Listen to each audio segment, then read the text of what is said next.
Hola, bienvenidos a esta mesa redonda. Hablaremos hoy sobre un tema muy importante en la economía, la inflación. Te compartiremos conocimientos sobre este fenómeno económico. Primero, ¿te has preguntado qué es la inflación? Bueno, la inflación es un aumento sostenido y generalizado de los precios de los bienes y servicios de un país durante un periodo del tiempo. Esto significa que con el tiempo el dinero pierde el poder adquisitivo, es decir, se necesita más dinero para comprar lo mismo que antes. Excelente explicación, pero Diego, ¿y podrías hablarnos un poco sobre los tipos de inflación que existen? claro que sí, y para todas aquellas personas que nos están escuchando, pues les vamos a explicar un poco más los tipos de inflación. El primero es una inflación moderada, a la cual nos encontramos realmente acostumbrados. Ocurre cuando los precios aumentan de forma lenta y controlada. Número 2. Inflación galopante. Se da cuando los precios suben de manera acelerada, generando sobre todo incertidumbre económica. Número 3. Hiperinflación. Se refiere a un aumento extremadamente rápido y descontrolado de los precios, lo que provoca la desvalorización total de la moneda. Y por último, deflación, que si vamos para arriba es el tope en la parte inferior, porque es lo contrario exactamente a la inflación, ya que se refiere a la caída generalizada de los precios, lo que genera recesión económica. Muy interesante. Bueno, ahora yo les hablaré cuáles son las principales causas de la inflación. La inflación puede tener varias causas. Algunas de las más comunes son demanda excesiva, la cual es cuando hay un aumento significativo en la demanda de bienes y en los servicios que supera la capacidad de producción. La siguiente es aumento en los costos de producción, la cual es si los costos de la materia prima, energía o salarios aumentan, las empresas suelen trasladar esos costos a los consumidores. La tercera es política monetaria expansiva, cuando los gobiernos imprimen demasiado dinero sin un respaldo productivo, se genera un exceso de circulación monetaria. Y por último, factores externos, como el aumento de precios de los combustibles o crisis económicas globales.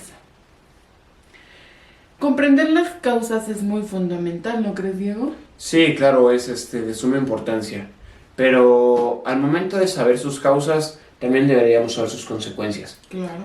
Así que, ¿qué consecuencias tiene la inflación en la economía y sobre todo en la vida cotidiana de usted que está viendo el video, como de nosotros que estamos detrás de la cámara? Bueno, como principal consecuencia que tiene la inflación es la pérdida del poder adquisitivo, que se refiere a que las personas pueden tener el mismo dinero, pero no les alcanza para lo mismo. Pueden comprar menos cosas con el mismo dinero. Número 2. Incertidumbre económica. La inflación elevada dificulta la planificación financiera. Esto da como resultado que existe el miedo para las personas que llegan a invertir, ya sea personas extranjeras o personas nacionales, o ya alguna decisión financiera que estemos interesados en realizar, será menos posible realizarla por la misma incertidumbre. Número 2. Aumento de tasas de interés. Los bancos centrales suelen subir las tasas de interés como resultado para frenar la inflación, lo cual encarece los créditos y no nos conviene a nosotros como consumidores. Y por último, impacto en el ahorro. El dinero pierde valor con el tiempo, por lo que es menos importante o menos llamativo el hacer un ahorro, porque de nada sirve ahorrar algo si al final del día ese dinero vale lo mismo y realmente tu esfuerzo está siendo muy, muy desaprovechado por esto. Muy buen análisis. Bueno, ¿y ahora puedes darnos algunos ejemplos de la inflación en distintos países, Diego? Bueno, claro que sí. Un ejemplo muy claro que tengo, sin duda alguna, es en Zimbabue, en el año 2008. donde la inflación alcanzó cifras atmosféricas y diría hasta astronómicas, porque la moneda perdió casi todo su valor. Y esto se debe a una gestión muy mala por parte del entonces líder de aquel país, el cual, como se le ocurrió imprimir más dinero, por lo que el precio de su moneda disminuyó muy drásticamente, lo que no les convino en ese momento a los habitantes de aquella población. Ahora, Karen, ¿me podrías dar otro ejemplo, por favor? Claro, fíjate que otro caso más reciente es el de Venezuela. Creo que todos aquí atrás de la cámara y ustedes presentes en casa conocen este ejemplo más que nada, ya que se ha experimentado la inflación descontrolada durante los últimos años, debido a una combinación de las políticas monetarias ineficaces y crisis económicas. En contraste, países como Alemania también ha aprendido de su pasado inflacionario y se mantienen políticas de estabilidad de precios. Claro, no siempre hay que hablar de casos negativos. Alemania es un claro ejemplo de que las cosas pueden ir bien. Los cancilleres de aquel país han sabido llevar bien las cosas y es de apreciar y es de destacar el labor en materia económica que han hecho esos países, claro. Claro que sí. Bueno, luego les vamos a mostrar qué estrategias se pueden implementar para controlar la inflación.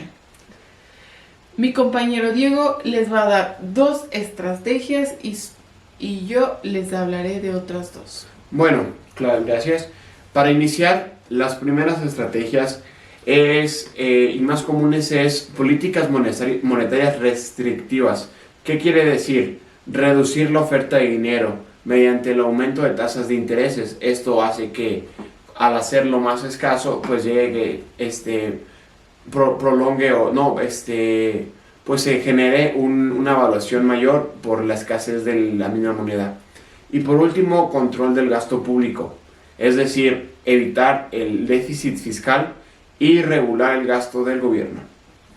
Bueno, como otras 2 estrategias tenemos la promoción de la producción y la inversión, es decir, fomentar el crecimiento económico para equilibrar la oferta y la demanda. Por último, el manejo de expectativas. Los bancos centrales deben generar confianza a través de las políticas creíbles y transparentes. Claro. Bueno, ahorita les vamos a hablar acerca de unos datos interesantes que buscamos en un sitio web. Muy importante que ustedes realmente lo pueden conocer, el cual, según datos del Instituto Nacional de Estadística y Geografía, INEGI, nos habla que en México la inflación ha mostrado una tendencia a la baja en los últimos meses. En enero del 2025, la inflación general anual se ubicó en un 3.59%, el nivel más bajo desde hace 4 años. Sí, realmente estamos hablando de un porcentaje bastante alentador por parte de México, que en realidad algunos críticos creen en la posibilidad de que pueda disminuir aún más y bueno, esperemos a ver qué sucede en los próximos años. También es importante reconocer no solamente a nivel nacional, sino a nivel global se ha demostrado el comportamiento pues bastante diverso, ya que en Estados Unidos, por ejemplo, la inflación se aceleró solamente en enero del 2025 hasta en el 3%, debido a factores como la alza de precios en los alimentos como el huevo. Bueno, pues de lo contrario, esto es todo por hoy. Les agradecemos que hayan visto nuestro video. No olviden darle like, comentar si tienen alguna duda y pues nos vemos hasta el próximo video. Sí, estén atentos al próximo video. Esperemos que les haya gustado este video y buscamos tener esa suscripción, esa interacción, pues para que estén atentos. En unos 3-4 días verán un video bastante interesante porque tenemos ya acordada la entrevista con una doctora especializada en temas económicos que quizás les vaya a parecer muy interesante. Hasta la próxima. Pues ese no. Pues sí. Natalie, no me dejabas hablar.